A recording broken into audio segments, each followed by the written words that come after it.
চাচা আম বিক্রি করেন? কত কেজি বিক্রি করেন? কোনটা? এই বড়টা কত কেজি? সেটা হ্যাঁ, সেটা তো কম হয় 100 100 টাকা কেজি। আমার কাছে 20 টাকা আছে, 1 কেজি দেওয়া যাবো? 20 টাকা দেওয়া যাবো না? বুঝা 20 টাকা হ্যাঁ, শুধু 20 টাকা আছে আর কি, আর নাই আমার কাছে। থাকলে বেশি টাকা দিয়ে কিনে না নিতাম। এটা হতে চাচা দিয়া দেখেন, আল্লাহ পাক খুশি হবে।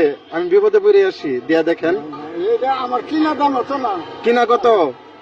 একটু সাইডে দাঁড়ান, কিনা কত বলেন? আপনার কিনা কত? কিনা 70 টাকা পাইকারি কিনা। কিনা তাহলে আমার যদি 20 টাকা দিয়ে দেন তাহলে 50 টাকা লস হবে। আপনি একটা মানুষকে খুশি করার জন্য আজকে একটু লস করে দেখেন, আল্লাহ পাক খুশি হবে। আমার কাছে বেশি টাকা থাকলে বেশি টাকা দিয়ে নিতাম, বুঝছেন? চাচা, একটা 1 কেজি নাকি? তো ওই যে একটু সামান্য কম পড়ে। একটু সামান্য কম পড়ে? আমি যেহেতু একটু কমই দিয়েছি তাহলে একটু কমই দিন, হয়েছে? আচ্ছা, 50 টাকা কম আছে।